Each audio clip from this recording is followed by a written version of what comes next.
So these are going to be the early front runners for the best decks in the game, and I'm just going to jump right into it. Everything is subject to change though, because it is just the first couple of days, but these are the ones that have stood out to me so far, and the first one is Spell Druid. Spell Druid is just really strong for the same reason Ramp Druid is really strong, right? You're able to ramp up, play way bigger things than your opponent, way faster than your opponent, while also having good draw, good survivability, and it's just really, really strong. Unless you don't draw ramp, which can sometimes screw you over. But now this deck is even better because you have more reliable late game win conditions, which is mostly Kazakhstan, but also Raid Boss and Nixia is pretty reliable as well, especially if you're able to play it turn like 6 or 7, like several turns before your opponent should be able to have to deal with it. You also have good mid-game with the Glowfly Swarm and or Arbor up, which can help you against the more tempo aggressive matchups to get minions out on the board to start fighting for board. And yeah, this deck is just really, really good. And if all that's not enough, you've got Resizing Pouch, which you can double activate, or double activate Cenarian Ward so you don't die and you get big minions out as well. This deck is just the early front runner. It's the most popular deck in the game right now, and it's a good reason. So if you like fun educational content like this, you should like, comment, and subscribe, and ask me any questions if you have them, and then also check out my VODs channel in the description if you want to watch my full unedited streams where you can see more gameplay of wins, losses, and multiple decks. So the next deck on this list is Dragon Priest, and oftentimes control decks take a little bit longer to refine, so this deck is already strong, but it will only get stronger as people slowly figure out what they need to tech against, what's more important, and what they can drop. And the reason why this deck is so strong is because it has the same strong late game as Ramp Druid, except to be fair, you're not playing at turn 4 sometimes, but you also have insane removal, and that is where this deck pops off relative to Ramp Druid. Your opponent can never really get a board to stick because you have Hysteria, you have the new Lightmaw Nether Drake, you have Soul Mirror, you've got the Condemns, you've got Silences, you've got all this stuff along with really good healing, so you're probably not going to die. The one card that you might want to take out is Raise Dead. I just like playing Raise Dead on the off chance we get one of these other big dragons back after they've died, but you could definitely take it out for something else if you want to, like some extra removal. But yeah, this deck is really, really good. You got removal, survivability, good late game, decent draw, you got everything.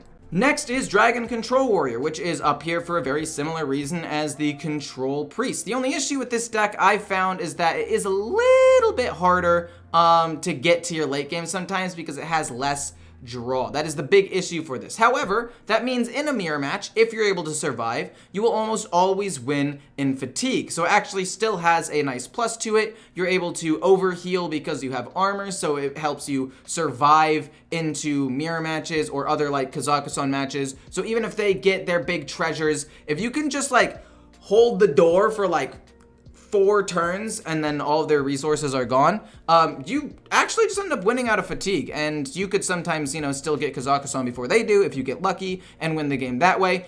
I really like this deck. I've really wanted Control Warrior to be good for a long time, and I think that it finally is with this deck. And yeah, there's some cards in here that you might not want to necessarily craft, most notably like the Bulwark, because it's a legendary that's going away pretty soon, but you could probably replace that with a Minefield, which is also going away soon, but is a common and still helps you deal with at least early game aggression. And now we get to the boring decks that run very few, if any, new cards. And the first one is Aggro Shadow Priest. Aggro Shadow Priest, as of right now, is the highest win rate deck in the game from Diamond through Legend, and also Legend with a 59% win rate. It is absolutely absurd.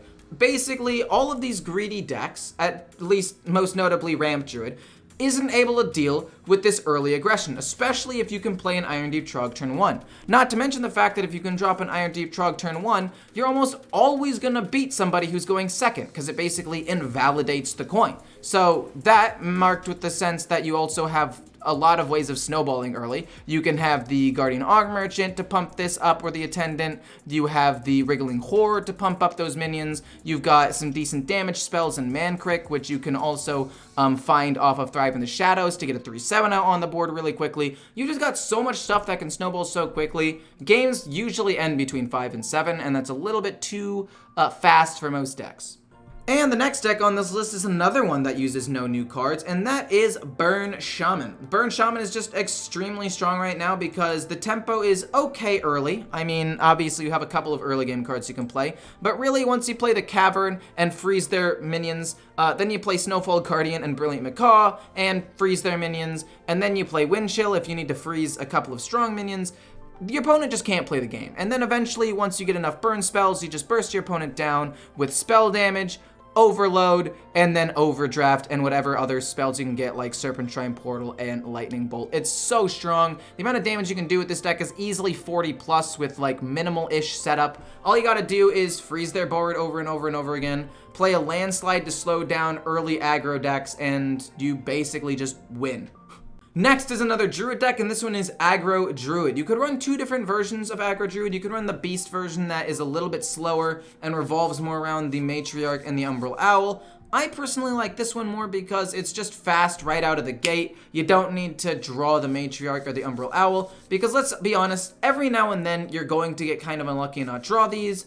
But with Aggro Druid, you are just able to play some 1 and 2 drops. You're almost always going to get those 1 and 2 drops, and then you snowball, and your opponent can't really do anything. Then you just drop Arbor up and kill him off turn 5 or turn 6, whichever one is easiest. And if you don't have Drekthar, you could probably just run like another Mark of the Spike Shell or another 1-drop if you want to make sure it's a little bit more consistent. So next is, in my opinion, the weaker of the pure aggro decks, and that is Face Hunter. Is it still strong? Absolutely.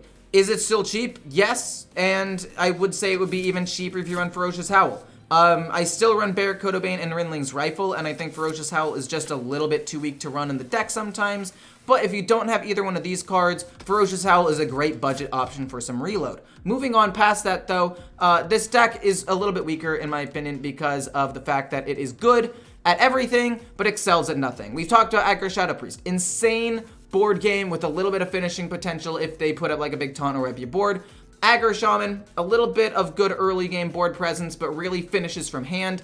Face Hunter just does good at both, and since it excels at neither, it's sometimes hard to snowball in the same way.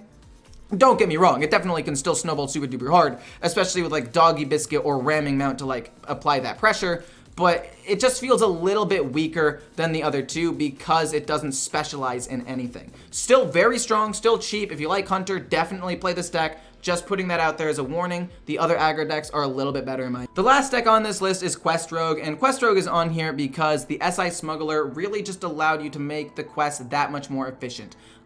Usually there would be a lot of times where you would miss your turn 3 play with an SI card, right? Because you only had 2 of them. But now with that 1 extra card and throwing in an older 4-cost card, this deck is able to complete the quest on average like a whole turn almost sooner. Probably, if you did the math, it would probably be like 0.75 turns sooner, but I'm rounding to 1.